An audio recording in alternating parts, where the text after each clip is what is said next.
Okay, it is 6:39 PM. Welcome to the May 27th, 2026 Parks and Recreation Commission special meeting. This is a hybrid meeting with commissioners, city staff, and members of the public participating virtually at the Bellhaven Community Campus. First, I would like to introduce the commissioners and staff present. We have Commissioner Youngdan Chun Yu. We have Vice Chair Joseph Grass, myself, Chair Wanman Lee, and Commissioner Justin Van Buren. Staff present include Library and Community Services Director Nick Shegda, Library and Community Services Manager. I think I did see Natalia Jones before. Management Analyst Ashley Dixon, Library and Community Services Supervisor Tricia Mullen, Library and Community Services Supervisor Rondell Howard, who's outside, I believe. Recreation Coordinator Deshaun Williams, Recreation Coordinator Myra Manji, and Nutrition Services Coordinator Tony Ning. And I believe we also have Librarian Ella Hadrovic, possibly, yeah, and Library Assistant Sari Benitez, I believe, yeah. Ashley will be helping facilitate the meeting. Ashley, will you please take a moment and provide instructions to the commission and members of the public on how the meeting will proceed? Thank you, Chair. For members of the public who are attending this meeting virtually and wish to provide public comment, after the chair calls for public comment on the item you wish to speak on, please engage the raise hand feature at the bottom of your screen. For those who are calling in from a landline or cell phone, please press *9 to raise your virtual hand. For members of the public attending in person, there are speaker cards available on the table. Please complete one and turn it into staff before public comment is called for the item you wish to speak on. If there are a large number of public commenters, the time limit may be adjusted by the chair in order to allow everyone a chance to comment. When your turn for public comment has arrived, staff will unmute you. And with that, I'll return the meeting to the chair. Okay. Our first item today is item C1, a Youth Advisory Committee presentation or project updates presentation. Members of the Youth Advisory Committee with us today are Arnav Darchan, Ada Derrill, I believe. I apologize if I mispronounced your name. Edward I, yeah. Aaron Mack, Lauren Zhuang, Lulu Maxey, Naomi Grant, Kasim Damji, apologies, Sanya Natarajan, Siboni Lynch, and today unable to be present is committee member Aaron Coe. You guys can proceed with your presentation.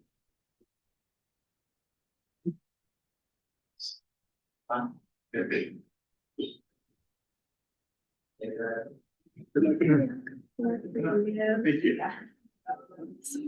you go.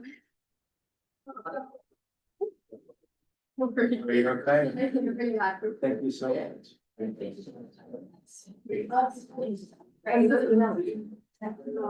Also switch on the back. Yeah.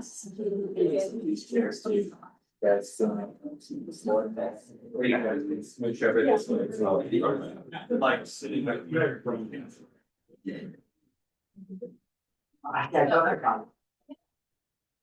You're kind of you're very tall. I'm up here.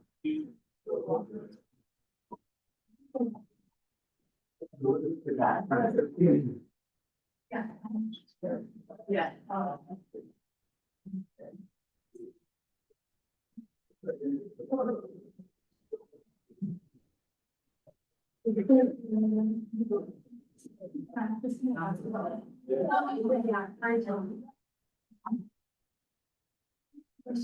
Hi, my name is Siboni Lynch. I'm a senior in Menlo Appleton High School, and this is my third year on Menlo Varsity.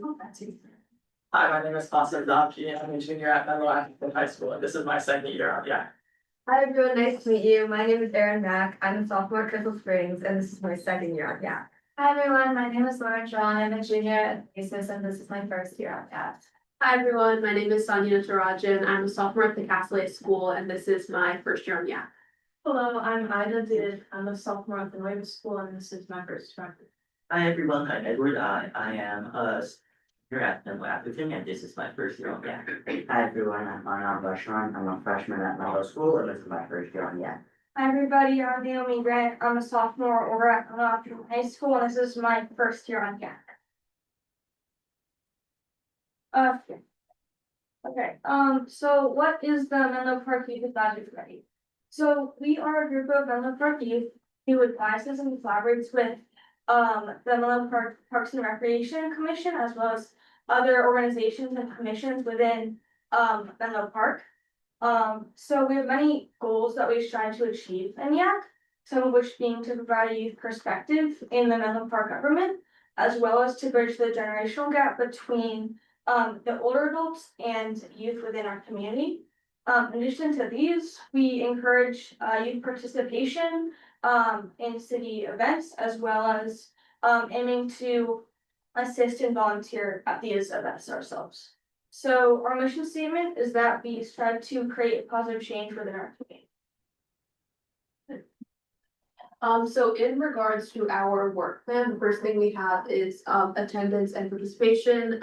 This just prioritizes overall active participation from all YAC members during meetings, presentations, events, volunteering, and making sure all YAC members are dressed appropriately for all events.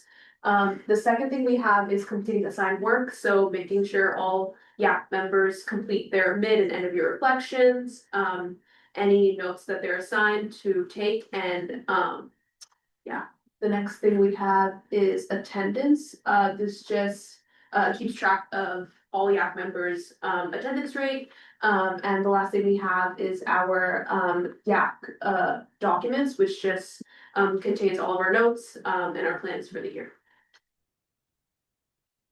Okay, so our YAC meeting. So our YAC meetings happen every 2 weeks. And so one of the things that we do is work on our project. And so what this means is we've hosted different presentations where different committees of the Menlo Park city come in to present to us. And what we've tried to do is understand what their mission is and make sure that the youth has a perspective in it and make sure that we can brainstorm outreach strategies to make sure that different members of the Menlo Park youth are able to be informed on events or different initiatives that are taking place in the city and make sure that their voice can be heard and they're aware of different items. And along with that, we also have productive discussions on different topics that are happening in the Menlo Park city to make sure that our perspective as youth is being informed and to make sure that it is reflected in different city events and community outreach. So also, in addition to YAC meetings, YAC has a wonderful opportunity to participate in city service. So what this really entails is that we really get the opportunity to go straight to the community and directly impact them in ways that are most meaningful to us and really contribute to the positive Menlo Park spirit. So some events that we volunteered at this year included Light Up the Season and Photos with Santa. So I actually had the wonderful chance to participate at Halloween Hoopla. This was my second year participating there. And I just really enjoy this event because I really get to communicate to families and to youth of the city and really help foster the positive environment that Menlo Park brings to our community. Hi, I'm Sibone, and me and a few of the other YAC members had the opportunity to volunteer at Light Up This Season in December. And that was just a super fun event to work at. It's my first time working at the event. I helped work at some of the stations, and me and Ida also were able to read a story in front of the people attending the event. Overall, it was just like a super rewarding and fun experience, and I'm super grateful that I was able to go. Hi, my name is Qasim, and I participated at the Photos with Santa event with Sonia, and this is actually my second time doing so. And this year what I did is I participated in the reindeer games and I was in charge of that. And for me, it was a great way to be able to communicate with not only the youth, but also their families and just have fun and emulate the holiday environment. Hi everyone, my name is Arnav, and this April I had the opportunity to volunteer at the Spring Festival along Garrett. We were both stationed at the Egg Hunt, and I loved the opportunity to interact with the community and help I met a bunch of great people and I would love to volunteer there again.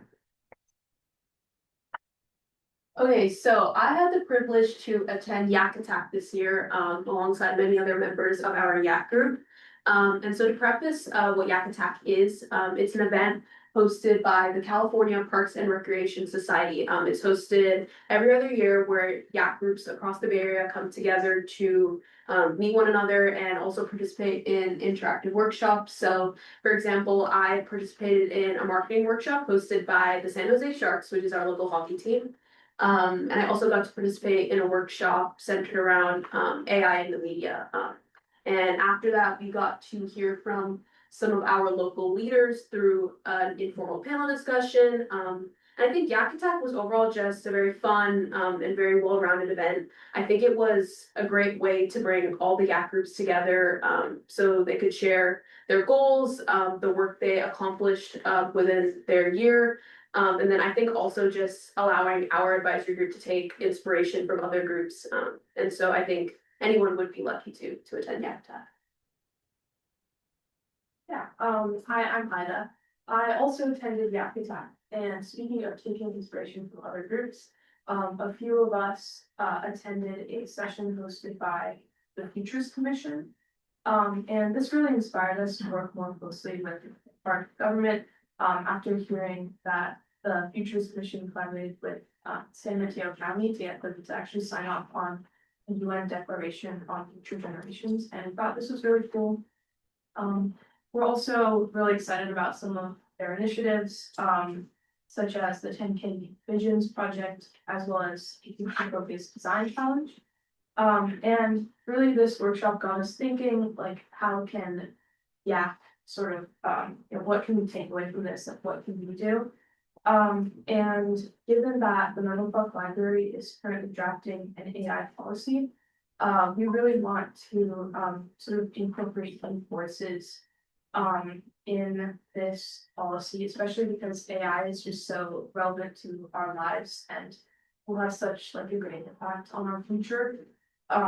Yeah, like we believe that progress on the issue of like AI regulation, technology, especially in education, really has to come from like the bottom up. And we really need to like support local schools, local government to make decisions in this regard inspired by youth voices. So in addition, every year Yak also has a chance to put on a project that we hope will help impact the community. So this year we chose as our project, we came in with the goal of really providing a youth perspective to the community and really bridging that intergenerational gap that impacts the youth and the adults in our society. And so that's what you see with your Yak reports. We really wanted to write a report about the different facets of the Menlo Park government that came to present to us and provide them with suggestions that we thought would help positively impact the youth in our community. So the first service that came to us was library and community services. And what we really took away from this presentation was not only what an amazing job the library is doing in helping supporting youth. I, being on the Menlo Park Library's teen advisory group, can definitely vouch for that. But also we came up with 3 ideas that could potentially help impact the youth in a better way. For example, informing the public of library resources through social media, primarily targeted to youth, as this is a major communication for the youth in our society, as well as expanding library youth resources such as college preparatory books, the AP books, SAT books, as well as potentially having the opportunity to have study rooms in the Menlo Park Library where youth could book them and be able to have a quiet space where they could work and study and learn. We also heard from the Environmental Quality Commission, and they presented to us about some of their sustainability endeavors, including the home electrification program, solar powered facilities, electric landscaping equipment, which was really cool. They showed us like a electric blower. That was awesome. As well as a hypothetical solar pump project. And we had some suggestions. So starting with the solar pump project, the idea behind this was that essentially it's like a collaborative, community driven creative project, that is inspired by our hope for the future of sustainability. And we think this is really important because a lot of the conversation about like, climate change, and the environment is like very like doom and gloom, like understandably so.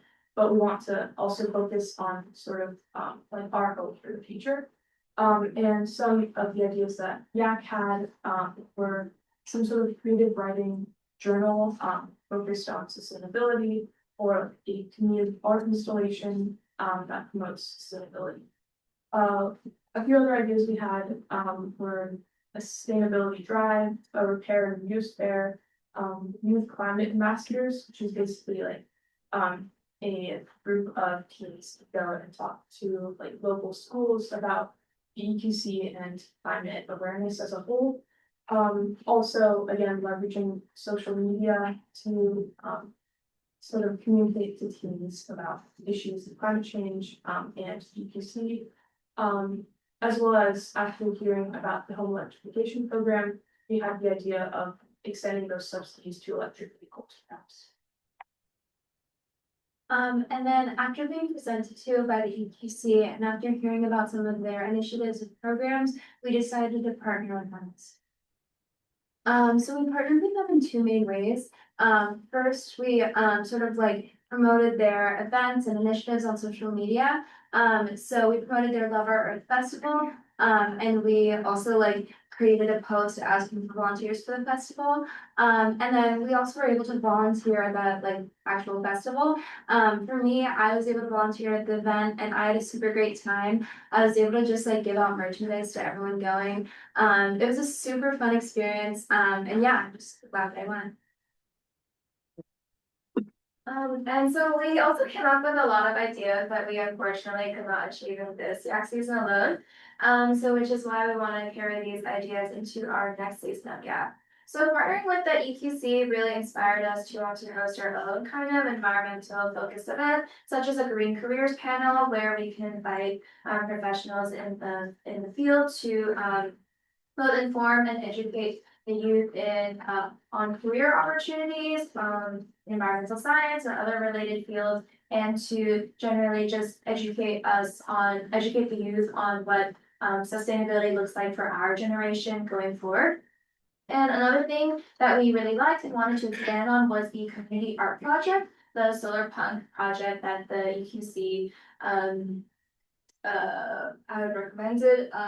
We wanted to host this collaborative sustainable art project, whether that be a community mural where people can come together and contribute to what a green future looks like for all of us, or whether that be a sustainable art installation or some kind of event where the youth can come together and make arts and crafts that also promote sustainability.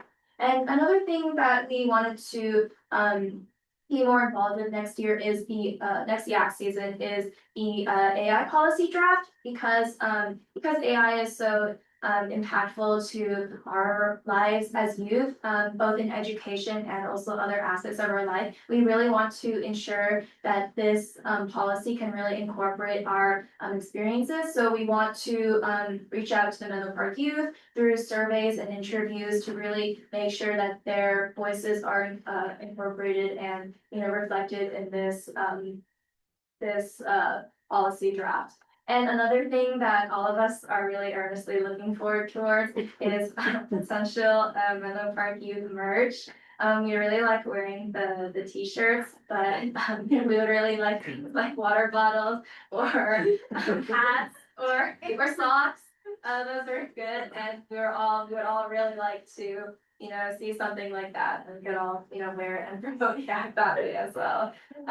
Yeah. So thank you so much for listening. Does anyone have any other questions?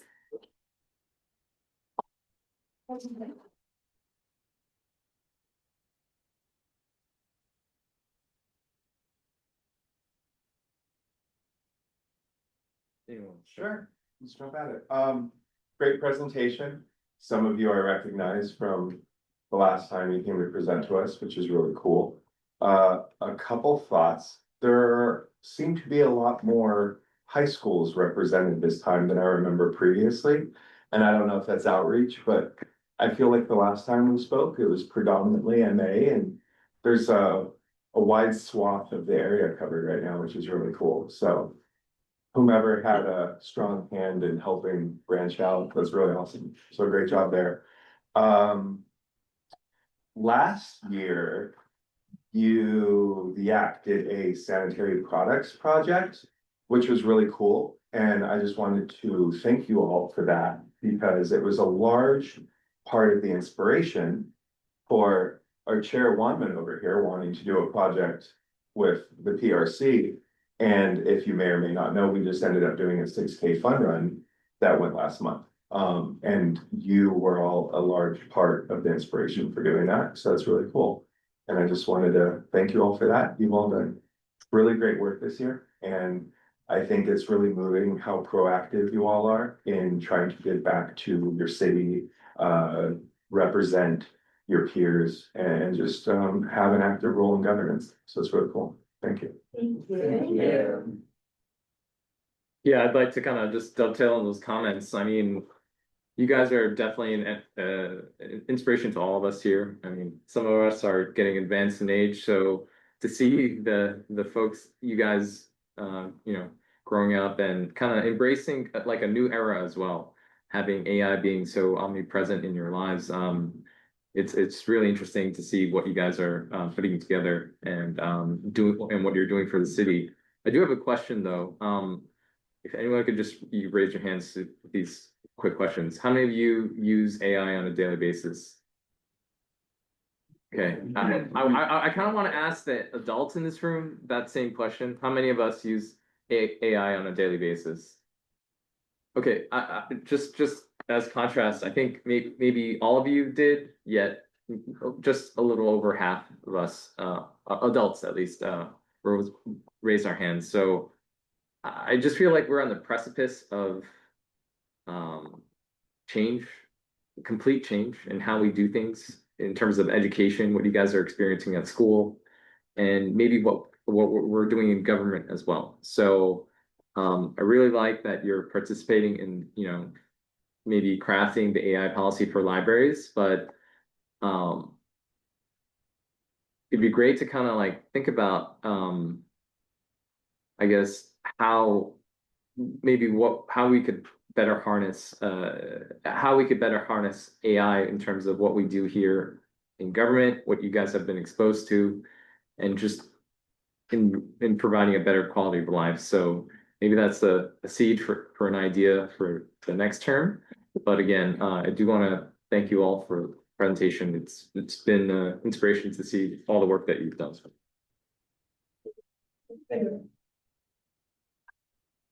And I just want to add on to that. I mean, it's good to see the AI deep dive into AI, and I know some of the schools are all trying to come up with their different policies. So it's great that there's people, young people that are directly involved in that, and it's not just school administrators, not just commissions. So it's really great to hear from you. And I just hear from younger people, really constructive uses of AI, and some teachers in school actually encourage it for certain classes, but it's something that we need guardrails for, but it's also something, we're going to live with and can be really helpful if we use it in the right way. So I think that's a great focus. And I really appreciate that you took a deep dive into the EQC Commission. And I'm, hoping you keep looking at city government. And I said last year, I'll say again this year, I'd love to hear feedback from you about how government is working for you, and if it's actually responsive to you or not. And I think just with you engaging with the EQC Commission, it's really great for them to actually just get exposure to you and communication to what's going on for the youth of the city, which we don't hear enough from. So, but anyway, great work. I love how you're just branching out and doing different things. So thanks for your presentation. It was great. Thank you. Yeah. I may have some questions different from what you have heard. It's my first year serving as a Menlo Park Park and Rec Commission as a commissioner, and I'm quite a new Menlo Park resident, like about 5 years so far right now. And after your presentation and learning your experience, most of you mentioned about your volunteer experience with community events and opportunities to hear or get engaged with the communities. I'm curious if any of you can share exactly what you learned from communities through those community events, or how the some specific community involvement shaped your ideas or your thoughts about the community. Yeah. I mean, examples or experience.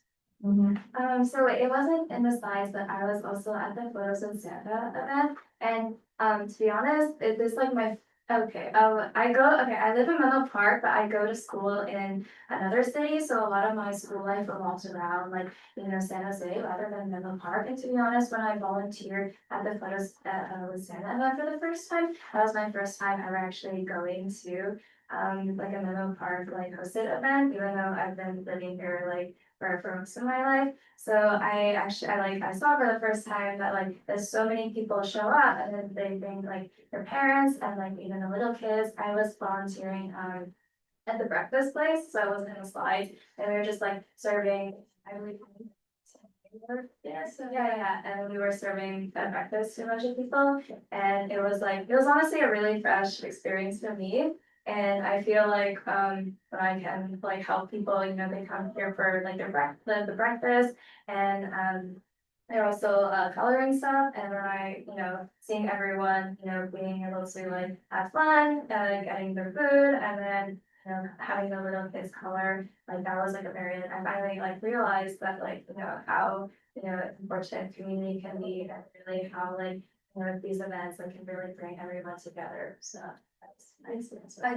I think also it's really just inspiring to learn about the different things. For example, at Yak Attack, they had speakers go, for example, Adam Lorraine was there, Phoebe Shan, and I think it's just really inspiring to hear from them. And also, I think for a lot of us, moves us to participate more. For example, I'm going to be interning for Phoebe this summer, which is really cool.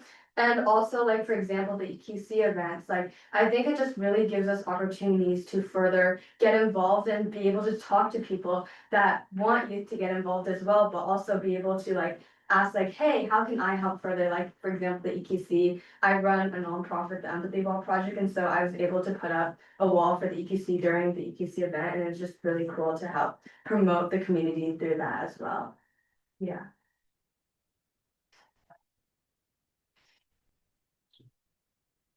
I guess just one last question. So in terms of Parks and Recreation specifically, has the city been serving you all as a group well? Or maybe you could offer suggestions for room for improvement? If any.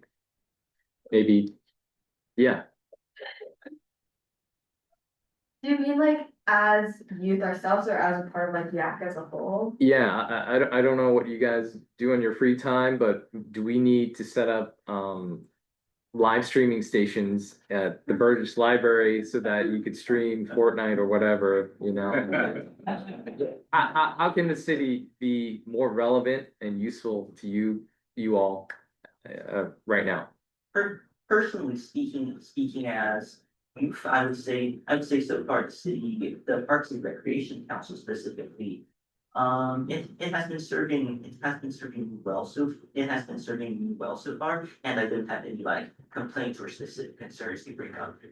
I think a big thing, what we all really appreciate, us being a committee, us being able to do these things for the city, and also partner with UPC, for example, and also have different commissions come to us. I think it'd be really cool to further talk to more commissions as a group and talk to us. I think youth representation is what we're all are really passionate about. And so just further be able to maybe talk to you guys more, or talk to other facets and other leaders in the community as well. I think for example, the library has a teen advisory group, and I think that's really amazing because the youth are able to contribute their experiences there in that commission. So yeah.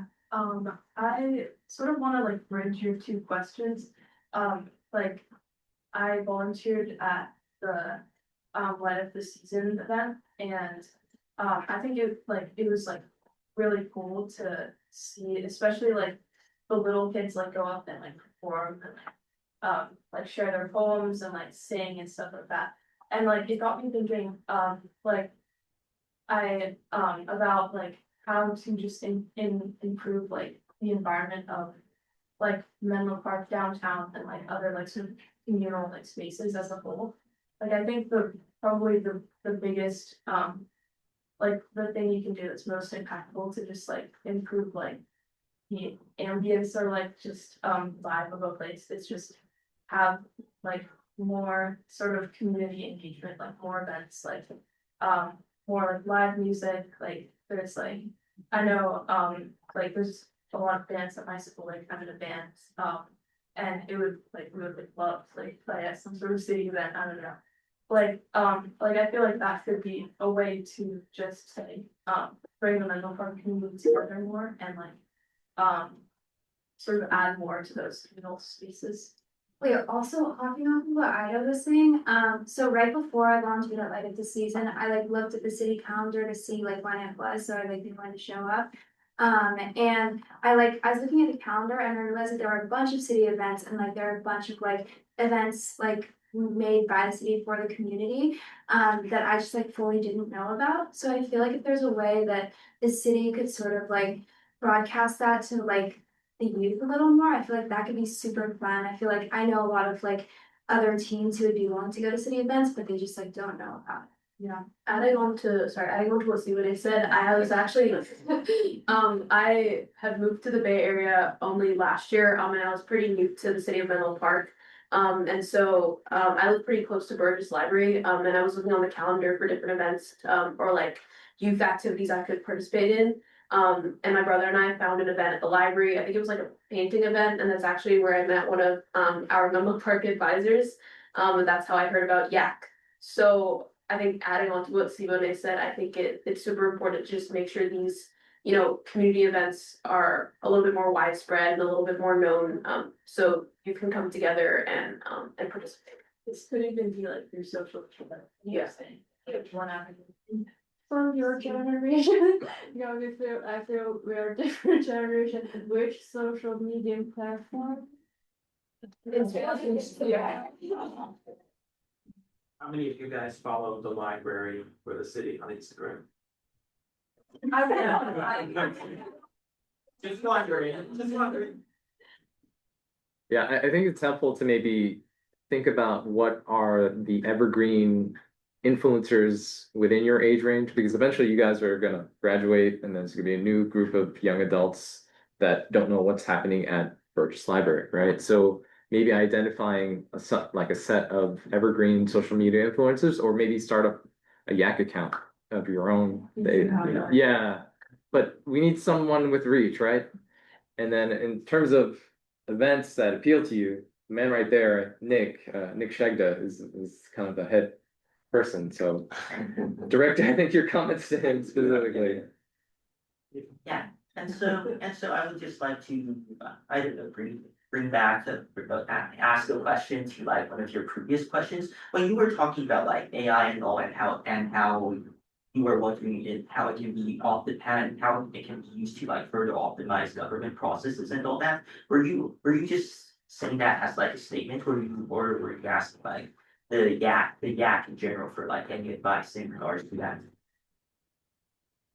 I mean, my specific response to that Yes. is it doesn't matter if you're a youth or, as old as I am.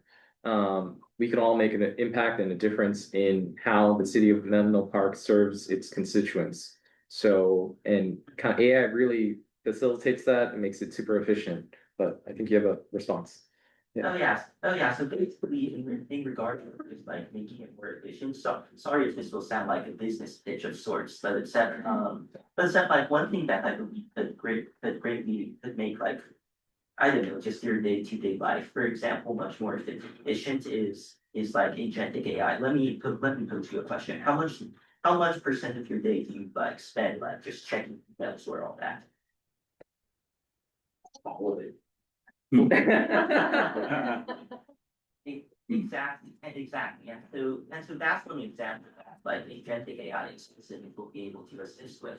And where like at least for me personally, I extensively use like Claude for a lot of my daily activities, and that includes checking emails where like I'm spammed with like a bunch of emails from like all of these different colleges. And at the same time, I'm also spammed with like all of these notifications from school, all of these notifications from campus informing me that like I have like these assignments are graded and whatnot. And so like on average every day I receive like around like 30 to 50 emails, 30 to 50 emails consolidated across all of my accounts. And so that's like a lot to check, right? But then with the use of agentic AI, like you can just summarize all of your emails and then just order them in magnitudes of urgency.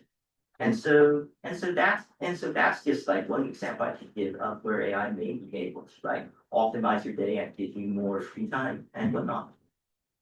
And so thank you for listening to my short like. Actually, I wanna make the observation too. I thought about using agentic AI, but I'm really reluctant to give it access to my email folder because I've heard accidents happen and it can delete your emails, Yes. so something you gotta keep in mind. It's a new thing, but yeah. Was that a statement or would you be okay with me making a response to that? Oh, yeah, like OpenClaw, for example, I heard there was this VP at Facebook that actually, or Meta, that actually did a posting like 6 months ago. She lost her email. It was in social media. So, Yeah. but yeah. So what's your thought on that? My thoughts on that, it's mostly just like not giving complete access to agents, but except like for certain things, like give it like a sandbox environment to play around in, rather than giving complete access to your desktop. And so just those simple safety measures will probably reduce riskiness of loss from like prompt injection attacks and all. Great. So much. Yeah. Thanks, really appreciate it. Okay, thanks. Thanks, guys.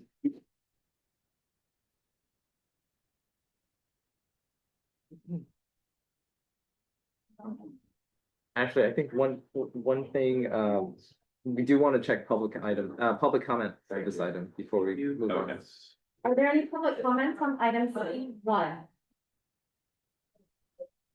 Or you have someone? Any public comments on item C1? No public comment. Thank you. Thank you. With that, public comment is closed and I apologize, but it is open for committee discussion. Do we have any other comments about that presentation?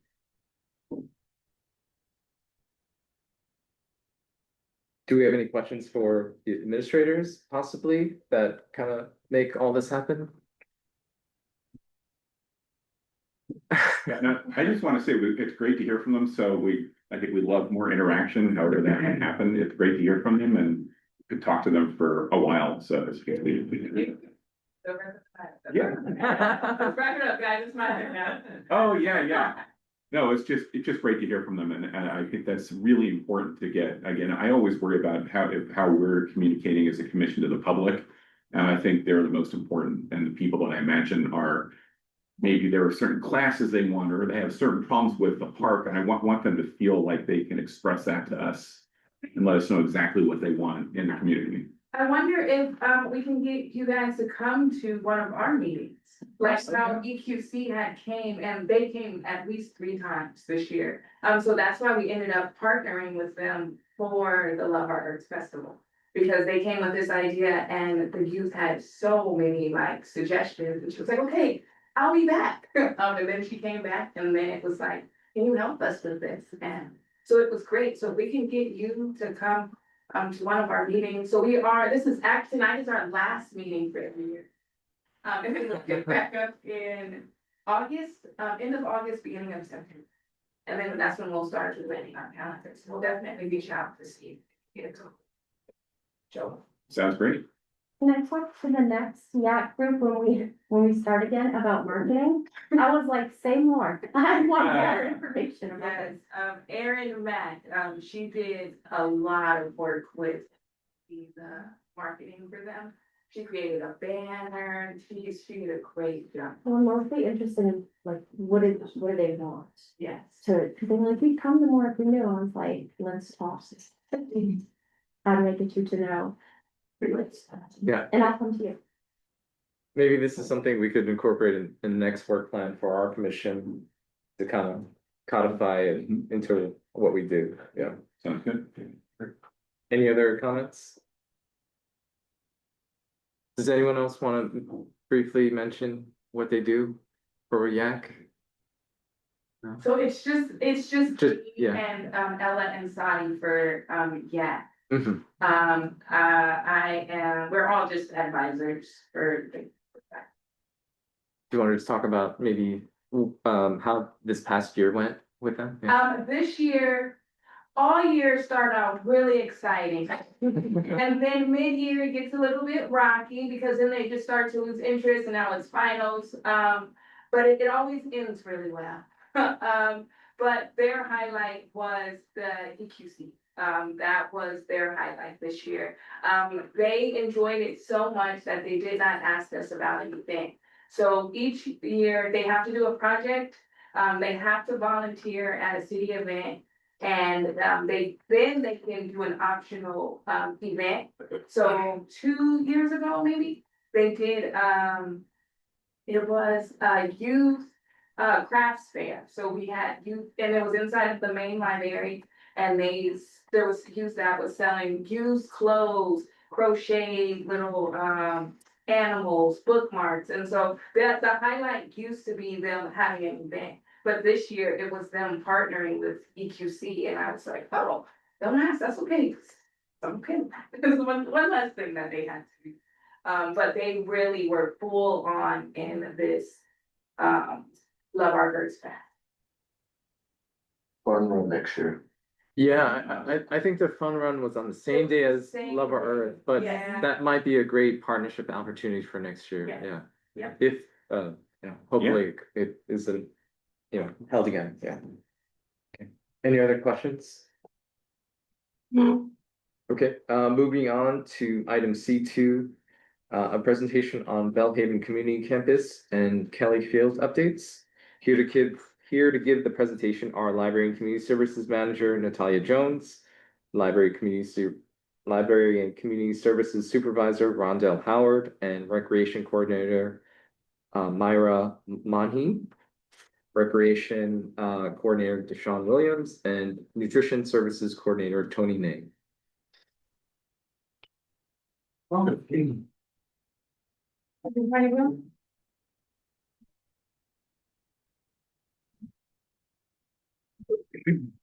So good evening, everyone. So we just kind of want to give you guys a quick update on how the community center's been supporting the community itself. I think the last time we gave this presentation was right after we had kind of a presentation on what can we do to what can we bring for the community. So now it's time to kind of show you guys what we've been doing and how we've been supporting the community. So next slide. No, it's thinking. Let me stop sharing and then reshare. So yeah, again, it was, we opened and we had this meeting downstairs, and then it was right after our mini session, so we did a few classes to kind of, to get the programming started here. So how does the Bellhaven Community Campus support our community? Well, we proudly offer a bunch of programs that's tailored to the needs of the children, adults and seniors, and families that's within the community, within our range. As we expand here at DHCC, we're definitely committed to supporting and empowering the community through all these inclusive programs, accessible resources, and a bunch of other meaningful connections and community collaborations. How does that look and what does support look like? So we have greater access to local resources. We have partnerships with Kenyatta College, New Western, Casita, Life Moves, or just a couple outside resources that come to our facility to actually host programming and things like that. We're a hub for community organizations that's right within arm reach. So associations like Bellhaven Neighborhood Association, Bellhaven Action, Bellhaven Empowered, and the Community Development Fund. We've also worked on our emergency preparedness. As you know, this is a location, if there was a disaster to happen, that we will be a location of a safe space for our community. So we've incorporated some new items such as our emergency evacuation chairs that's hosted, that's housed right in front of our stairs location. Evacuation drills, which one we had this morning, this afternoon at 2 o'clock. So we do those on an annual case. We're actually an active cooling station for times when the heat does rise, so people can come here, relax, and get some cool air for those who don't have access to it. And then members of our staff are on our citywide committee. So when there's ever anything needed or updated, we have somebody here from BHCC that's a part of this citywide safety committee. We've also improved our campus, and within the 2 years, even though this is a new building, there were still some things that were missed. And so we've been able to kind of bridge that gap with our parking lot expansion in the back, which we'll talk more about. We've added some more ADA compliant doors downstairs in our bathrooms that can support our seniors a little bit better. And then our event hall floor, which we had to have leveled and we had some protruding sockets that were hanging out that were hazards. So we were able to correct that and get that fixed. So again, we're always dedicated to just strengthening the community and creating a safe space where everybody's supported, connected, and feel inspired when they come inside these doors. With that, next slide, I'll let Myra speak on our youth center portion. So how does the Bellhaven Youth Center support the community? It's an after school program. We providing a safe and affordable access to the youth programs and welcoming an inclusive environment where children of all backgrounds and abilities, they feel supported, valued, and empowered. Next slide. And then PHYC provides a safe and supportive space where the youth can grow not only academically, but personally. There are programs and activities. We focus on helping children build important life skills, strengthening their social and emotional development, their health and wellness, innovation, expressive creativity. And our goal is to be a trusted community resource that supports not only the youth, but also the family we serve by helping them thrive, not only just in the classroom, but outside as well. We have a lot of programs that we offer throughout the whole school year. For example, throughout the after school program that runs through August through June. We serve about 67 children annually. This is our first year accepting TK students. We're already 80% full for the next school year, 2026 and 2027. We also offer elective classes, which is soccer shots. It's a program that help children build basic skills in soccer. So we have some children in our program that we export them to that elective class. We also offer spring and winter break full day program for those children that need the extra care when their parents are working. We also do food exploration with our chef Tony, where children get to explore different types of vegetables, fruit, being more nutritious, more healthy options. We also do generational program with our seniors. This year we were able to do a Easter egg hunt, arts and crafts, bingo. We also serve lunch. So our older kids were able to serve lunch for the seniors, and the seniors love it. They enjoy the connection that we make with them. In the summer, our summer programs run from June through August. We serve 3 programs, which is our local school down the street, which is our Beachwood summer program. We also partner with for our summer program for our middle school, which is 6th, 7th, and 8th grade. It's our summer service program.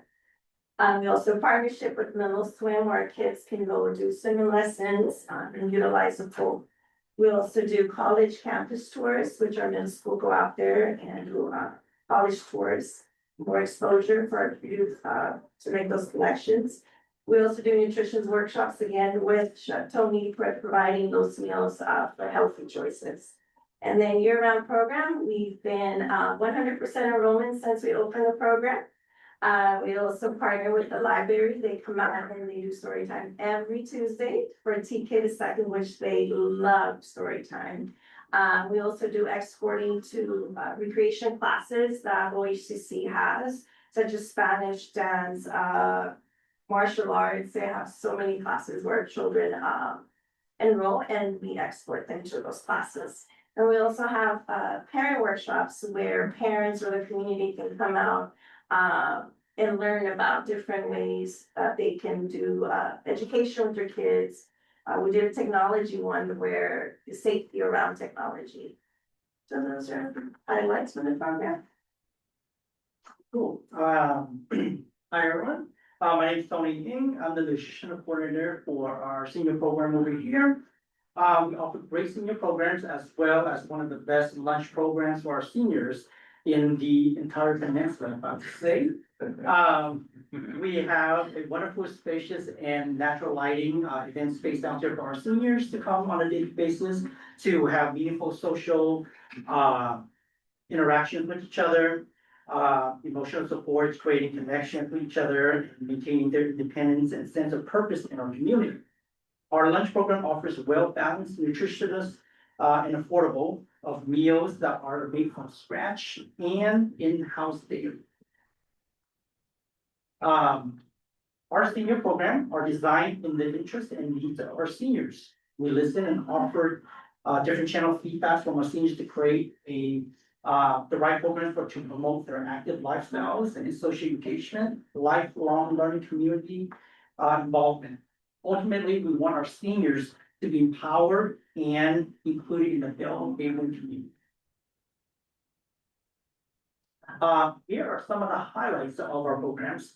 We offer over 1,300, we actually have over 1,300 seniors enrolled in our program annually, ranging from memoirs to creative workshops like knitting and ceramic, Zumba Go classes, lit, get creative art classes, and recycle art classes. We also introduced a couple of technology classes to help seniors keep up with the summer technology trends, like virtual reality, where we partnership with Live in Peace. We also did partnership with Willow Spring to offer water aerobics for our seniors. And one of the big ones that we partnership was the Second Harvest to provide ground back grocery to our community every second and fourth Thursdays of every month, and averaging about 4,700 bags of groceries for our community annually. We do offer shuttle services that we provide for our seniors to help with the pickup and drop off so that they can come and participate in our programs. Right now, we're averaging about a little bit under 13,000 bags per year. So we love positive energies and we love celebrations. So that's why we hold these events with our seniors. Some of the events that we host is Senior Resource Fair, pool and domino tournaments, walkathon, field trips, special events that we celebrate is Dia de los Muertos, Winter Wonderland, Latin Heritage, Black History Month. Special guests is that one of the lively one that came by was a Elvis impersonator that came and did a wonderful performance for senior. Serenaded our seniors. Really serenaded them, where he picked 20 of his top hits and just kind of went around the senior center and just kind of serenaded every one of them. Males and females, all included. So we have wonderful pictures and it was one of the best times ever. We also have special guests like Dolores Huerta that did a wonderful inspirational speech for our seniors. We got Beachwood students, the housing development representatives provide St. Patrick's Day events and celebrations. And we also have a Mahjong games in honor of our Asian American Pacific Islander Heritage Month.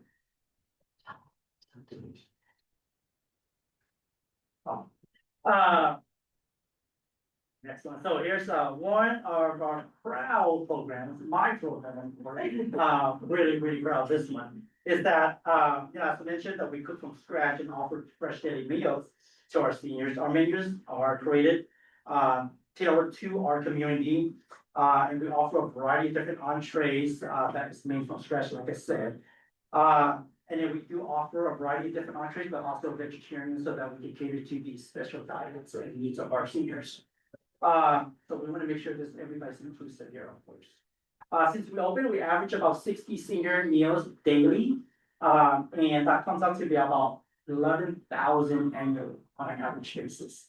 So whenever we have special occasions such as Valentine's Day, MLKs, our entrees are kind of tailored towards that theme, of course. So, one of the most popular is like a Valentine's Day where we have about maybe over 80 guests that came and, on the menu was a certain order. So I was able to kind of, work out a balance, budget and fit that in and just providing all these different variety of meals so that our seniors can kind of enjoy, like a restaurant style theme, meal here. Hello, and I am Deshawn, and I'm the recreation coordinator for Ramada Harris Community Center. Our goal is to provide a vital resource for the community, which offers an inclusive and welcoming space. OHC empowers locals to develop new skills, build meaningful relationships, and strengthen their connections. And this is how we do it. Our classes and programs, new classes, we strive to bring at least one new class each season. So this season, our new class was the crochet for adults. It was a big hit. They made little bags.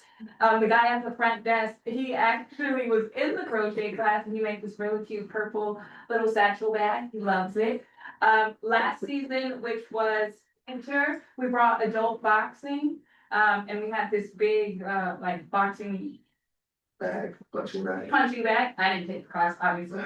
And they got to rumble in there. But those are just the new classes, but we've had ceramics and chess, watercolor for adults, and youth technology classes. Earlier today in the makerspace, we had a game design class for the youth.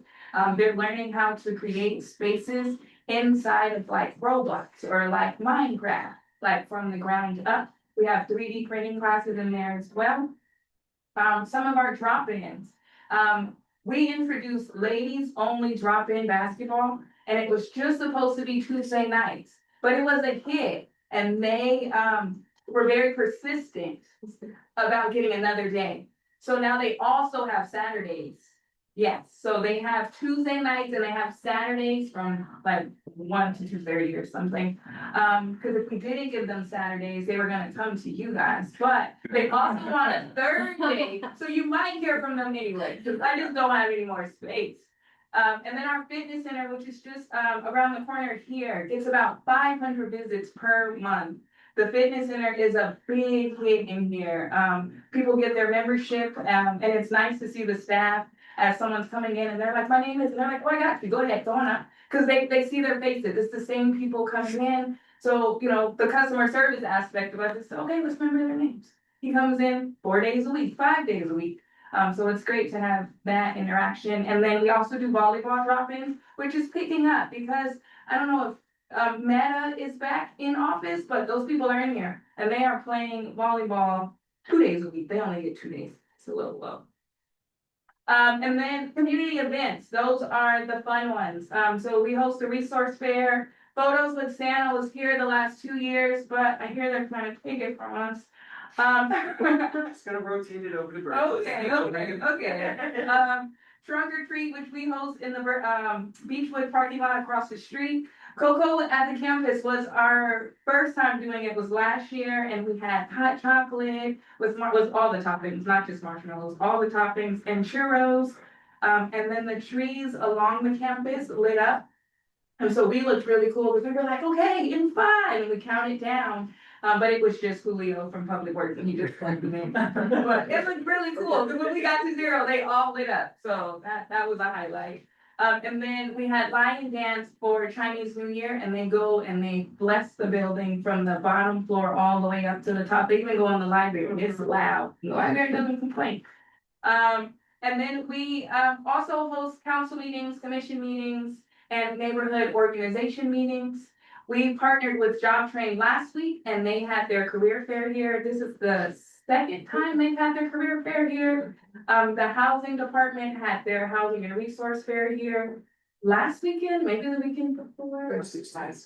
Yeah, 2 weeks ago. And then tomorrow night, San Mateo County is coming because we will also be a vote center for the June elections and the ones in November. And then we're also a rental space, so we provide space. Our gym is rented out to the girls' middle school of Palo Alto for basketball and volleyball. And then today I see them in the back. They were playing flag football. Yeah, they are. And I was like, oh, they really don't have a space of their own. And then we also have club volleyball inside of the gym, AAU basketball teams, and then, of course, the large event space is for weddings, baptisms, baby showers, funeral services. We do it all. Thank you. Yeah, so just a quick Kellyville update. As I mentioned earlier, we did an expansion to the parking structure where we added some overhead coverage. So that's there. It's really nice out there. During the construction time, it was a pretty big headache with parking. People just all over the place. But since it's opened up, it's really been a nice little, not only just scenic wise, but it's given us a little bit of release pressure from our parking up front. We're also gonna get some renovation done to the field. I just don't have the timeline on that, so I'm still working with our public works team and our development team. And once we have that, that'll be happening sometime soon. I'm thinking, Nick, did we get a time? No, we didn't get a time, so we're still Asking for a time. But it's definitely in the works, and so we'll get the whole field renovated, new field, new track. And then the scenic route or the scenic look, especially from up here in the library, once that's done, it'll really look like a beautiful area for us to kind of like have with this new building, new field, and new parking structure. So that's just a quick update from the fields. Hello, I'm Natalia. So I'm gonna talk a little bit about the Bellhaven Pool, which we have a partnership with Menlo Swimming Sport. They actually operate the pool. There's just a few things that the community can participate in at the pool. There's swim lessons for the youth. There's lifeguard training for the community, and actually the pool just hired a few lifeguards that live in the Bellhaven neighborhood, so it's great for the community to see the people that they know when they come here. We partnered with them for a few events. We've had Pumpkin Splash 2 or 3 years, where it's like you go in the pool and hunt for a month. So it's really cool. It was something that we had never seen, had done here before, but we do it at Burgess and Bellhaven, but each year we find quite a few people that are willing to get in the water in October and go pumpkin splashing. And so that's a great event. Then we do like 4th of July swims and people come out. It's one of the biggest days that the pool is used. As someone mentioned, I think Tony mentioned earlier, we have swim exercise classes for our seniors. So we've worked with them where our seniors are able to go over at a certain time during the week and do swim lessons, swim exercise class. And then we have a swim fit pass, which is where you can, you have a membership and you can go to the pool, but then you can also use the fitness center up here. So then people can do both. We see them coming, going from the pool to the fitness center or vice versa. And so that one has really taken off. And then the swim caps, I mean, they're starting now. They're all year long, but we see them starting to pick up now as the weather is getting nice, and so the pool is packed with swim caps. Then we have open swim times for the community, and then Ray Swami is a youth swim team that is made up of local Bellhaven members. And so again, it's just great to see that the community is taking advantage of the Bellhaven pool. So, what to look forward to, right? Or what's going to be expanded on? As you can see, or you can hear from our staff, we've been doing a lot of a lot of stuff, man, and just making sure that we're feeding the community what they need. So some of the things you can look for that you can expect is expanded class selections, as mentioned, more cultural and community events. We're looking to incorporate a lot more as the community is changing. We want to make sure that we're staying with the change as well. We want to include our seniors in more field trips and social outings. That has been an ask of them, and we've done it once, and the response was great. And so we're definitely looking to do that again. That would even include us using the pool more often. I think they need more swim time, so they've been asking about that. And then we also want to get some more dedicated TK and kindergarten programming here to kind of better utilize that space and have that generational alignment. We have seniors. Why can't we go down to TK and just have it a straight alignment all the way through, man? This is a unique building, and we want to make sure that we can use every aspect of it. So again, these programs will be designed or are designed to strengthen the community connections, promote engagement, and provide inclusive opportunities that's going to always support the needs and interests of everyone in and around this community. So that concludes our presentation. Thank you, guys. And we're here to answer any questions if you have them. No. Ashley, do we have any public comment on this item? Are there any public comments on item C2? No public comment. Okay, with that, public comment is closed and the item is open for commission discussion. Yeah, I've got a question about the youth center, and the after-school programs. I love after-school programs for kids, especially for working parents. The kids have some place to go after school. How's the cost for families working out for that? I know that you've got a sliding scale, but based on income, and you know, how is that going as far as are enough families getting in that want to get into that program? A lot of our families are low-income families, so we serve the community. So it's a very affordable for them. So you're not getting people that are, you know, kept out or are too challenged by the cost. You're able to actually lower the cost for people that need to get in. That's One great. of the reasons why it's 100% full. Yeah. Right? Okay. Well, and the next question is, how do you expand if there's a lot of need in the community? So I think this kind of program is super important. So what would you need to, you know, serve more people? More space. Yeah, it's restricted by licensing, so the physical space is licensed for a certain number of students. There are lots of rules and regulations with child care facilities, so we would need more space and more spend. Yes, correct. Yeah, and staff is sometimes a challenge because we rely a lot on these folks who are all benefited employees, but we also, as a department, rely really heavily on hourly employees. And hourly employees have a cap on the number of hours that they can work. So in Myra's shop, especially because they were open for 2 weeks of full day winter break and spring break. Some of her staff are running out of hours here at the end of the fiscal year, and we're trying to like hold them back so that we can use them for the beginning of summer, which starts in this fiscal year, but goes into the next fiscal. It's kind of a game that we have to play. And recruiting staff, sort of entry-level staff, is a challenge. So it continues to be a challenge, but that means that, you know, there are mandated ratios between students and staff. So if we can't have enough hourly staff, then our permanent staff are stepping into those ratios. Sure, sort of drops the effectiveness of the ability to do other things. Okay.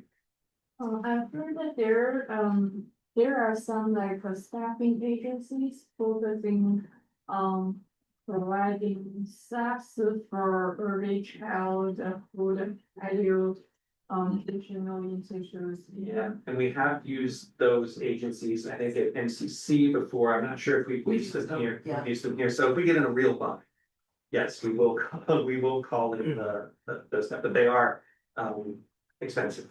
Budget allows. Yeah. I just want to say for Chef Tony, I live in downtown Menlo Park, right around the corner from Crane Center, which is senior housing. And I walk past the bus stop every day because I walk around all the time. And I talked to people, and I've heard that your meals are quite delicious. From a few of the people who take the bus to get over here, so I just wanna let you know that the word on the street. You're pretty good cook. Thank you. Of course.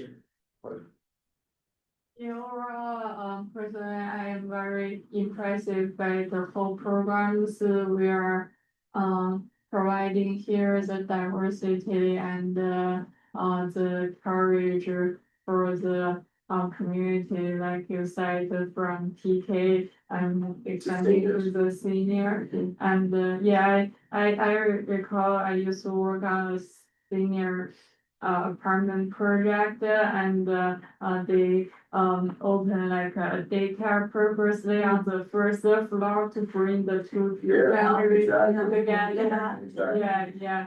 And I have like a few questions, especially for the senior programs, like how did the seniors in our community learn like our programs and activities? I don't know if they are like those Instagram users, or like how did they learn like our like programs? Well, we've had a strong base of community of senior users using the program before the new building was constructed. And so that following has followed us into the new building. And it's one of the challenges that we are having. Again, I think Myra mentioned is space, right? But the programs are really getting out, and a lot of our program for seniors, and not just seniors, for all of our programs, word of mouth is probably the best marketing tool for us. And so that's why Tony's lines are full when it comes to him cooking. Our classes are full, and seniors are asking for multiple classes, or what else can they do? And we only have this much time to do so much. So the word of mouth and them talking to each other is the main source of our marketing tool. I mean, we have flyers and things of that nature when we put stuff out, but that's the bulk of it, and that's where our seniors come in, how they get most of the information that happens. And are we providing activities and programs in other languages other than English? Yeah, so we do have so we do have English classes, and then we do have our second language, which is majority Spanish. And so ESL classes as well that we have for our seniors. We're looking to incorporate more. And so that's one of the big things, or one of the great things about our building and about what's growing now, is the diversity. And we have been having a larger amount of Mandarin speaking seniors that have been in our facility. So one of the reasons why we did the I don't want to pronounce it wrong. Yeah. The Mahjong event when they were playing that game. So there's opportunity there. And that's one of the things that's great about this facility, is that the opportunity is there, and that we have the opportunity to actually pull some other stuff. And so as of now, we do have Spanish speaking classes and English, but we do have the capacity to add more to that. It's very diverse. The programs that we have are, we listen to what the seniors wanted. So we try to create these different programs and look for the instructors and develop the classes so it can kind of satisfy what they're looking for, of course. Coming up with a class that we want or a program that we want, it doesn't serve the purpose. So we listen to different channels, like I was saying, so that we can get the feedbacks, what they want. And for the lunch programs, do we have like a lunch delivery to some senior places, or to like the places where some seniors live, or do they have to commute to the site to participate with the lunch programs? Right, as of right now, I just have this other stuff. It's in house right now. Yeah. Our ground bag, that we do twice a month, we do deliver. We do deliver to their homes. So if someone is, in-house, they can't get out, or someone that normally does come, but they're sick, they can sign up. So we do, on those Thursdays, we do deliver. The second fresh Thursday. Fresh produce. It varies on what's delivered. So 1 week we may have apples, lettuce and other beans and things of that nature, so we'll be able to deliver those packages to the houses on those days. I think we have 70 individuals that signed up for that, so, yeah, In delivery. addition to about 200. 200.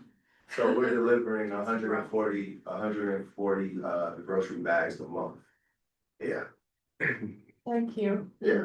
Little House, Peninsula Volunteers over by Elon Park, they run, the Meals on Wheels program for the county, so they do deliver lunches to seniors, so we can refer people there for the new program. If they're on that.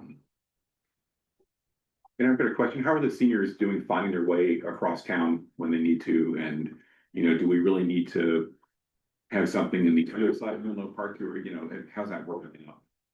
Are they being able to be mobile enough to get here? Yeah, so that's another challenge that we have, but we do have our transportation system, and quite a few of them use that system. But we also have the city shuttle that operates as well. So that comes and drops off a few seniors. And then we do need some seniors from East Palo Alto that get bussed over as well. So, but as far as mobile, we do have accessibility van. So if there's any mobility issues, the van is equipped for that. I mean, the bus is equipped for that. We do have a Class 3 driver that supports that. And that's kind of how we support the mobility issues if it's there. Yeah. And there are senior classes that are. Right. There are senior classes that are still. Oh, yeah. And it's a program that they would look to expand, probably given more have budget and space. Yeah. There's a plan to put food facilities in it, Burgess, correct, or is it long-term thoughts about that? There's already a commercial kitchen there. It's not as advanced as the one that's here. Right. It's mainly used like a catering kitchen for events there. I think the next big plan is to upgrade it from gas to electric. All electric. Great. And I just want to say also, I love how you have the kids helping serve lunches to the seniors. I think that's just amazing to actually get kids involved with the seniors or anybody of any ages. So that's just great. So I love that. Yeah, we didn't put any pictures up, but just even watching them like the egg hunt together. Yeah. You know, they play bingo together. It's really great. I mean, that's how we're very fortunate here to have the generations to be able to do that. That's just great. Thank you for everything you all do. Yeah. This is a really great building and it's great for the people who are here. Thank you. Sorry to take a little bit more of your time. So you guys talked a lot about your achievements and highlights throughout the year. Can you talk a little bit about any growing pains that you've had as a result in the past year? I think two issues that have been identified. Yeah. Two issues that have been identified are permanent staff. Seems like there are staffing constraints as well as space. Maybe we could talk about, I mean, those are probably, they have to do with the budget, right? But what else beyond that? Maybe we can the commission can advocate on your behalf to the city council. So I think finding instructors, it's certain activities, we have instructors just coming. But sometimes we struggle. You talking about like the martial arts class or something? Yeah, okay. So that's one. And then, right, that would be, I don't know which ones it is. Dance. I need a dance instructor. If anybody knows any ballet girls, please from my way. And then our teams, we've tried so many things. So, I mean, we're not gonna stop trying, but I think that's another thing that we really are trying to figure out how to, it's always interesting listening to, they're not teens, but listening to the young people up here. Like how do you draw them in? Because they're at that age where their parents aren't bringing them and they can, they have to want to know. So, just finding a space for them, and programs for them to get them here and get them to stay. So. That age group she's mentioning is that 6th through 8th grade, because Myra goes through K through 5th. So we have that 6th, 7th, 8th grade group that's kind of like I'm too cool, but I wanna be around, but I don't wanna do that, so it's really finding that niche. The high schoolers that were just here, they kind of understand where they're at and where they're kind of projected to go. But we have those tweeners that's like, I wanna be cool, I wanna do this, I wanna do that, but I also wanna be reserved. So it's just a battle at times with that. So I would say the teen program, teen activities we can definitely keep searching. Like we've been doing Like 6, 7, 8. yeah, 6, 7 club, 6, 7, 8. We've done, 6, 7. there it is, right? Just finding those niches, so we're still working on that, that's a work in progress. But also, I would say building amenities when it comes to like recreational building. Just over the years, we discovered like, hey, this is not built for rec, things of that nature, so maybe when we said space, like more lounging spaces downstairs for people to work on their computer, on their laptop, things of that nature.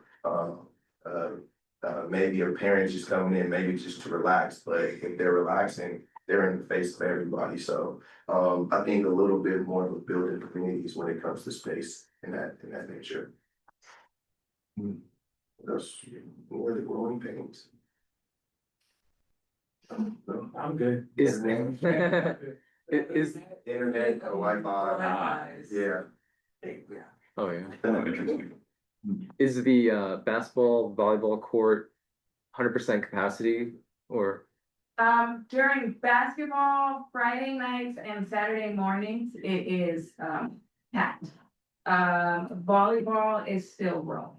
We definitely have more people doing volleyball now than we did when we first opened. But I do think it's mostly men. Like a lot of the people that are coming in here, I see their meta badges. But volleyball is not as big of a hit as the basketball. But then basketball gets little. And in terms of the gyms, if we're talking about specific items, padding around the entire gym wall. Yes. So right now it's just on this side and on the far side, the north and the south end, but we need it completely around. We just recently had some repairs done in the gymnasium. Because of basketball. People run into the wall, throwing a basketball, so we had some deep grooves in the wall. We needed to get it painted, but if you go over to Burgess, at the Burgess campus, you'll see they have padding all the way around, so they don't get those issues, but again, it's a growing pain, it's something that we have to learn. So that would be a real, a big fix for us if we were able to get that.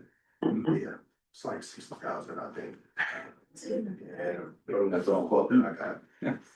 Not to put additional staffing pressures, but I noticed Sunday the gym is not open.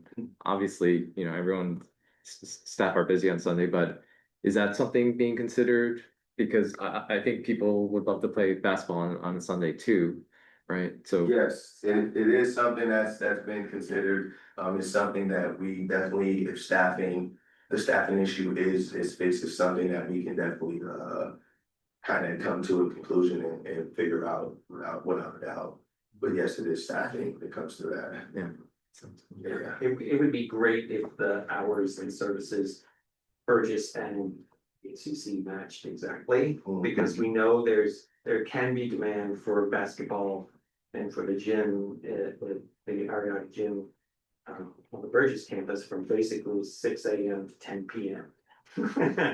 But on Sunday or no, during the week, it's 6 a.m. to 10 p.m. And then on weekends, it's probably more like 10 to 6 or something, Saturdays and Sundays. Longer if there's like basketball tournaments going on, there's basketball tournaments. So we've been open just 2 years now. Almost exactly 2 years, right?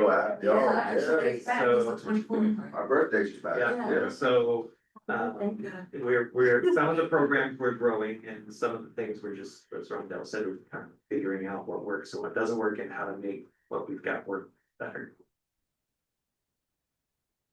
So basically, the overall message to help summarize is just more money, right? More money for staff, more money for programming, right? Essentially, yeah. More money for more rooms for We need building. space. Or Build an ambulance, right? more surf and turf for.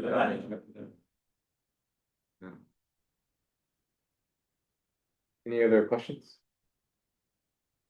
And I just wanted to say congratulations to all of you for, I remember 2 years ago and, starting with an empty building. So I think it's amazing the work you've done. So we appreciate it. And like, Monica says, let us know what we can do.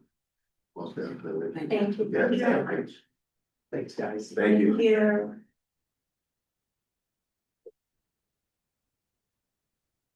Okay, moving on to the next item, item D1, Parks and Recreation Commission update and report out on completed self-guided park tours. So at the last commission meeting, we talked about bringing back the park tours so that we can report out on the work plans and progress on that. So I know Juan has an update for Carl E. Clark Park. Does anybody else have a park tour that they did that they want to share out anything on, or should I just queue up Juan's? I did tour some parks, as well, yeah. Do you want to start, or? Do you want to start so we can get an idea of how to organize? Sure, yeah, I could start, yeah. So I do have slides for this, but I could just start talking about it. The park that I focused on was Carl E. Clark Park, which is a 1 acre park located in District 1, just a few blocks away from the community center.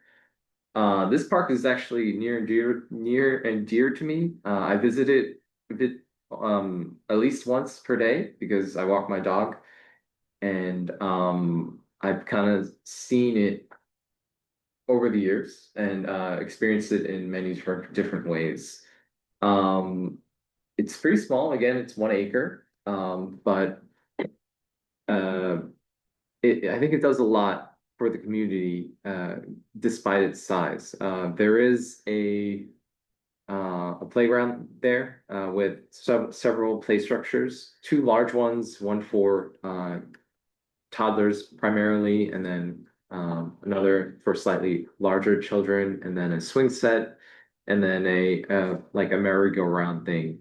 All this equipment is actually pretty dated though, and I think it is a good target for renovation, especially considering the improvements that were made at Willow Oaks Park recently, as well as Burgess.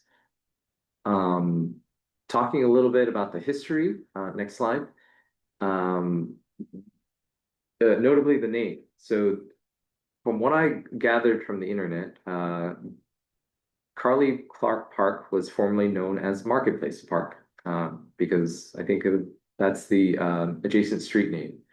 Carl E. Clark was a notable Belhaven resident, a World War II Navy hero, who eventually settled in Belhaven, was a mail postal carrier, and really did a lot of great things for the community.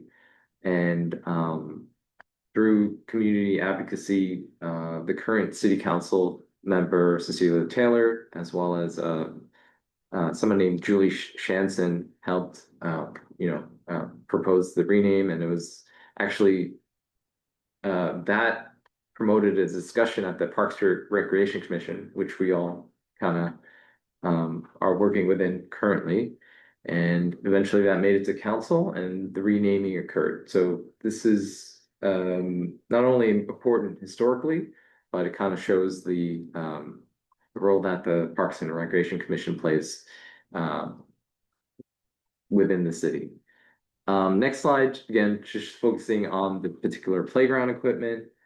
It's pretty dated. Again, it's functional and I think still safe. However, all the structures are showing their age. A lot of things, the plastic is peeling off the metal platforms. Some of the obstacles are missing parts and so on. So I'm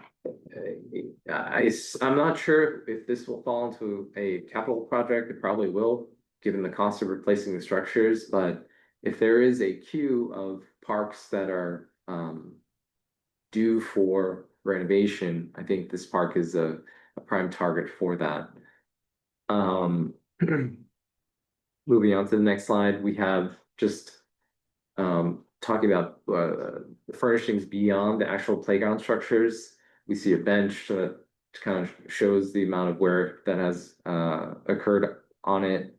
There's also only one picnic table at this park, and it's frequently used. And you know, if you show up and you also want to sit down at a table and take your lunch or what have you, you know, it's kind of disappointing to see the only table occupied. So I don't know what we could do there, but maybe at least one additional table that would be helpful. I've seen Public Works there also trying to fix the irrigation system there. It seems like every time they fix one area, that creates flooding in another area. And so I don't, maybe the irrigation system just needs to be overhauled to fix it. And then there is this walkway towards the rear of the park that is very convenient, but sometimes just gets overgrown with weeds, and it is somewhat secluded. So I've definitely noticed people dumping household goods there, all sorts of trash, and I think there's a contractor that picks up refuse from the receptacles, but doesn't visit this walkway area. So I don't know if that could be possibly included in their contract to kind of keep the park clean, as clean as possible for the residents there.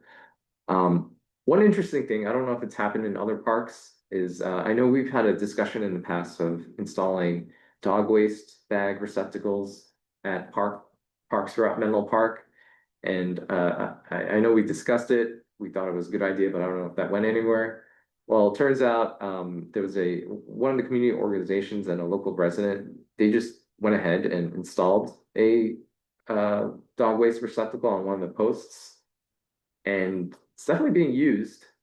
But you know, it's just a local resident maintaining it now. So sometimes the bags just get the bag receptacle is empty. So I don't know if this is legal. I think it's totally fine, right? But B, I think it just demonstrates that this is a need, and you know, dog waste is a problem, not just at Carl E. Clark Park, but at every park and even our, you know, local neighborhoods. So I think this is a practice that maybe we could adopt throughout our park system. Here is just more suggestions to staff to consider for what the renovation should include. Again, new playground equipment, landscape repair,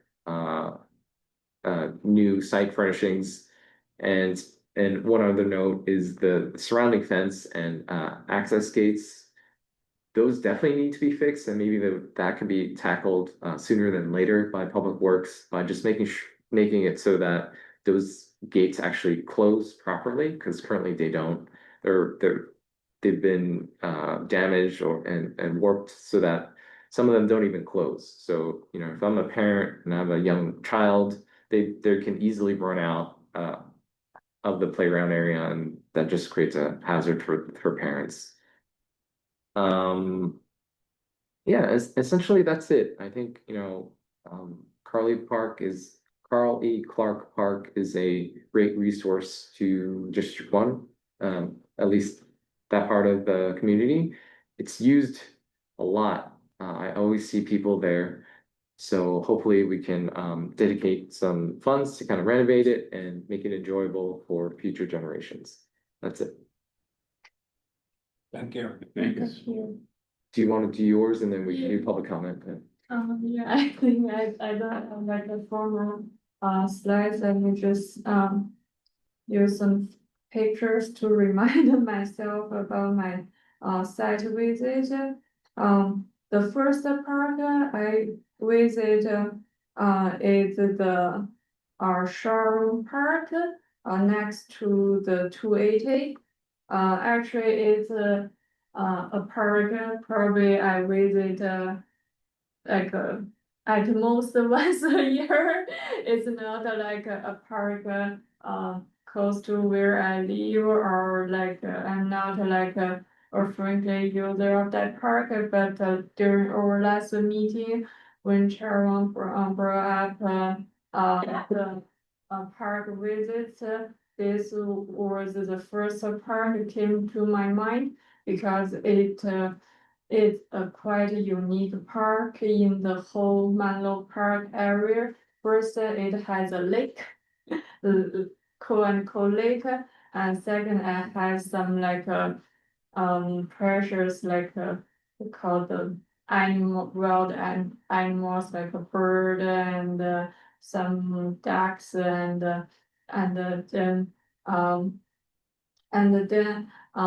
it has a very diverse of recreational elements like sidewalk benches, landscaping and a playground as well, and picnic tables.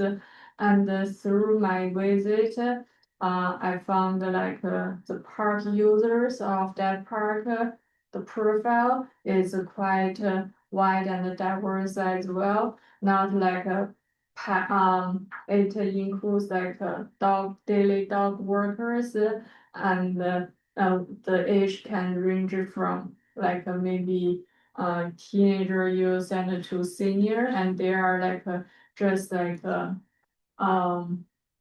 maybe neighbors live nearby to do some like after dinner working around, and there are also kind of really young like I mean it's older like the teenagers or like the people at their 20s get together just to check and to talk, and so it's and there are also like families bring very young kids to work around and practice like bicycling stuff or those all those kind of activities, and the thing I noticed which may be to be into consideration to do renovation or improvement.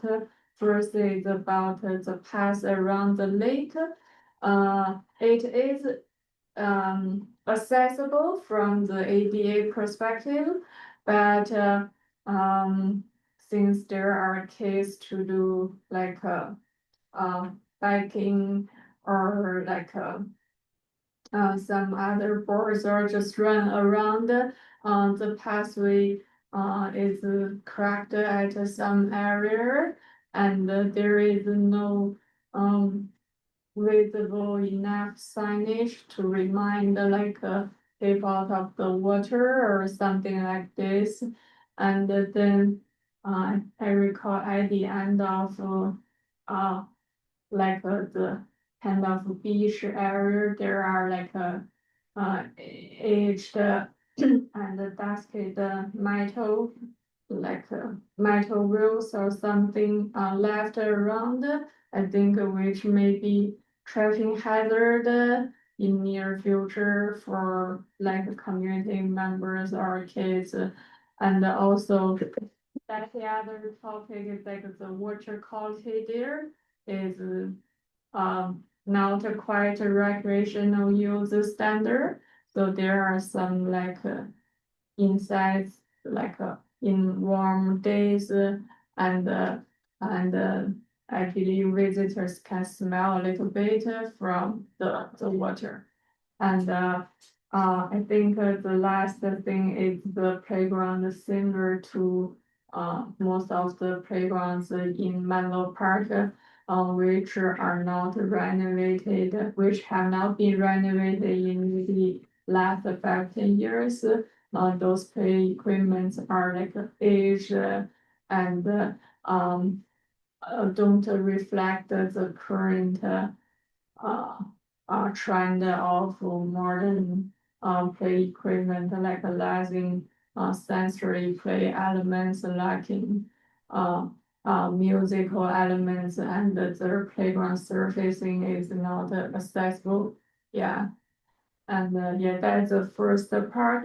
And the second part is playground and the park Meadow Avenue, quite next to the Nielsen park is called the Jack W. Lilla Park. I think the Nelson Park has become like a destination park from the playground perspective in Menlo Park area. I believe like families travel around through the peninsula just to check and get to play dates and get together at the Nelson Park. And it's also a popular destination for tennis and pickleball users. Yeah, but the Jack W. Lilla Park is more like a neighborhood park. It has I believe informal soccer field and a playground and basketball, maybe half-size basketball court right outside the playground and just some free play turf area at the corner of Meadow Avenue and the Fremont Street. First, I think there may be safety concerns about the half-size basketball court right outside the playground area because it's first it needs like a renovation and there is no fence around that basketball court area and I saw some kids play along there. Maybe their parents are nearby, just like but not close enough. So if they play basketball and they catch a ball or something, and there are cars running around. So I think first, if we are considering some like a renovation or improvement for that area, we need to have like some fence or signage. Try to keep that area like safe for very young users, and then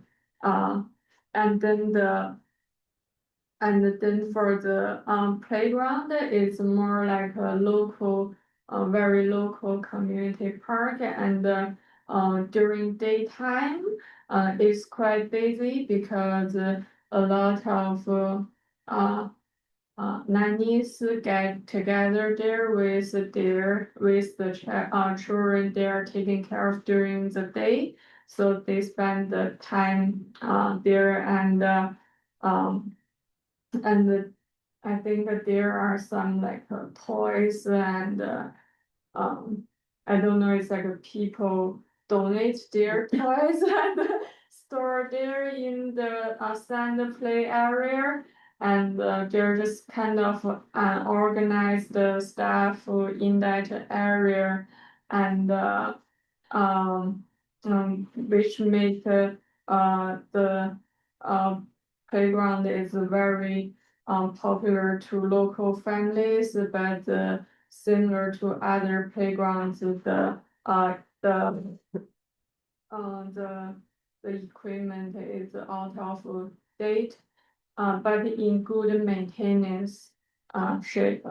And also, and then next to that park is a soccer play field and I think a lot of families getting together after school time to watch kids to play soccer and other games and more seating space will be appreciated along that area. Yeah, I think that's it. Yeah, thank you. Thanks for the opportunity. Yeah.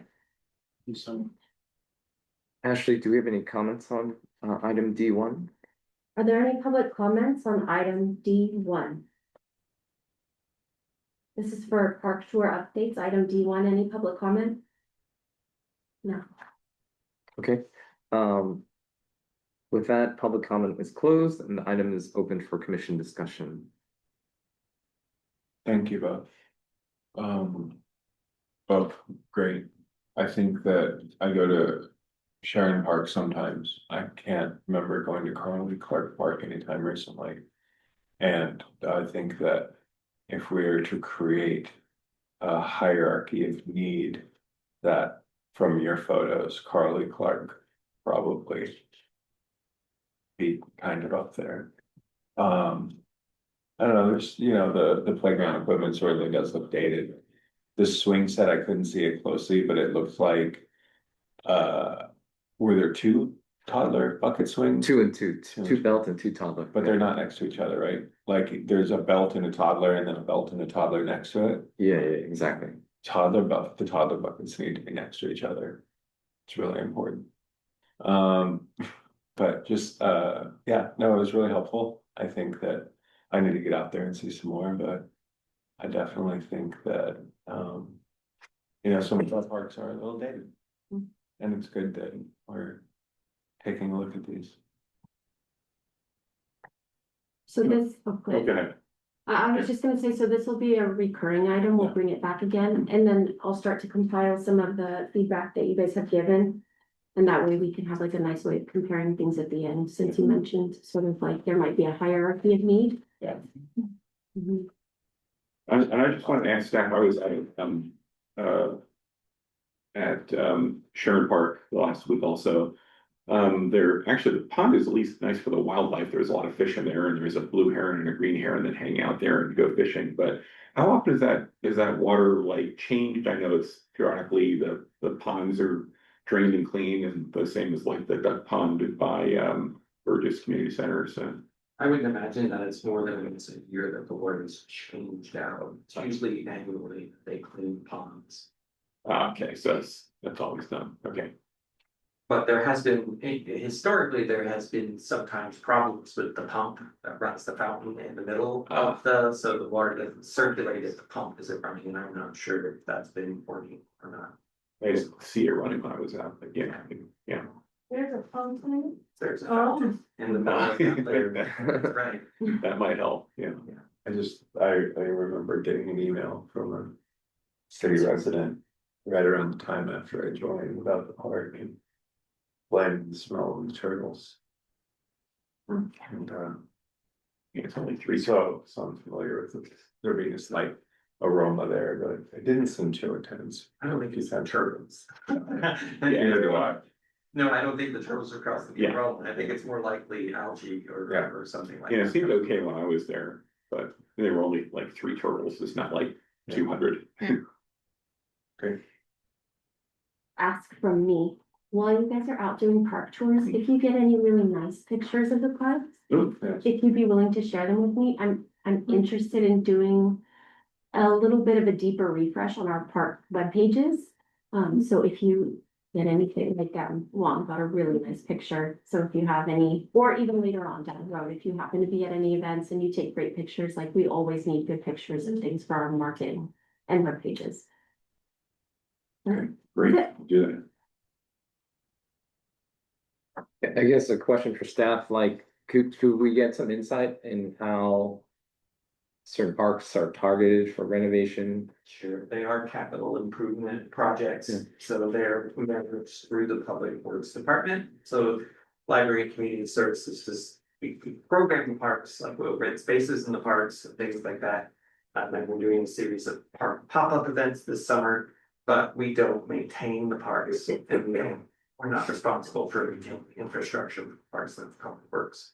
So there is the Parks and Rec Facility Master Plan, which is old now, but has a sort of queue of which parks need maintenance and can bring back next month from the Public Works Department what that queue is, and maybe some insights about why one park or another might not be getting maintained. I think in general, maintenance is probably good. Though if you do see things like you were mentioning, dumping or trash or vegetation that needs to be cut back, you can put in an ACT Menlo ticket on that, and then park staff will respond to that and go out and take care of it. But the bigger projects like installing bathrooms, replacing play structures, fixing fences and things. And the fences or like clasps and things are probably an ACT ticket as well. And you can do that from the app while you're there. But the bigger ones are CIP projects, and that division is like 50% staffed right now, so a lot of CIP projects are slow. why do they account the 50%? That it is like a summer. No, it's just not filled, it's engineers, so it's a highly competitive classification. Difficult to recruit and maintain engineers in a very competitive Bay Area where their services could be used elsewhere. I was gonna say, I think we mentioned at one point, we talked about before having Public Works come and talk to us. It might be nice to sometime put on the agenda, have Public Works just talk about the overall capital improvement plan and just about the parks and how the whole system works and then hear them tell us themselves that, you know, they have staffing issues, so. Sure.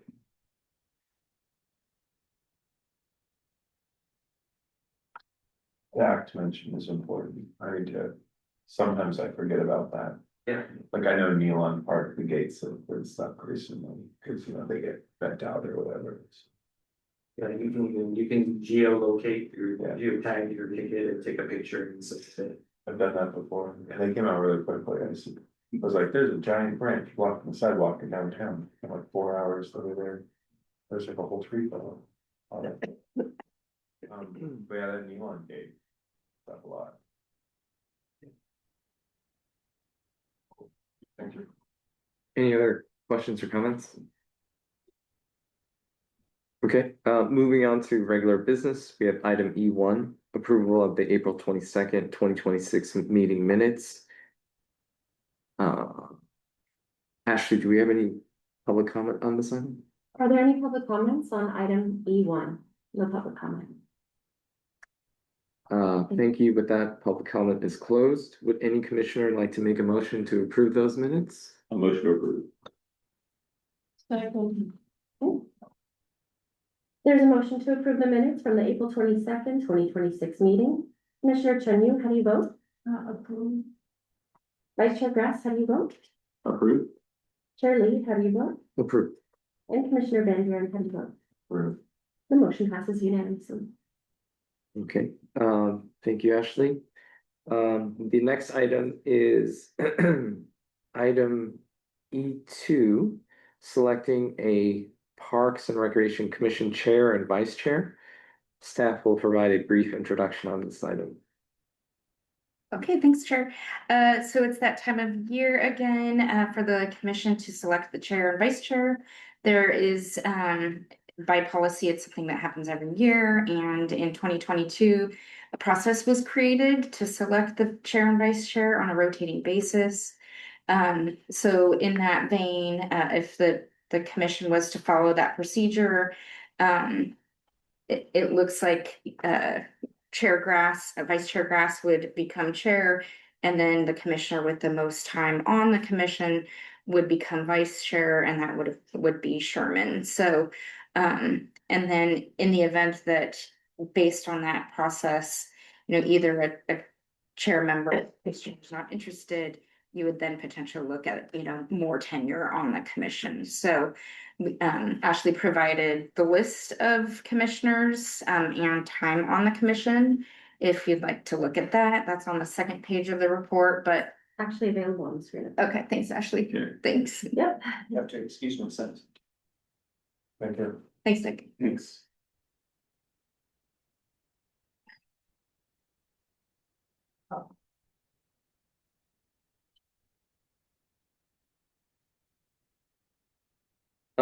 I guess we could take public comment first. Ashley, do we have any public comment on this item? Sure.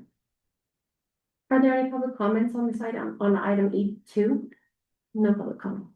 Got it. Given what's on the screen, and I guess we are considering people who are not here today, right? Yeah. I think that if you were doing that, you would, and you took the vote, you'd want to go back and make sure that they were okay with it, and you might have to come back for another vote. So given the current attendance, It's up to you. Yeah. But could they make a motion for Sherman to be vice chair unless she declines at the next meeting? And then it would Yeah. automatically. I would imagine that staff could potentially reach out to Commissioner Sherman to see if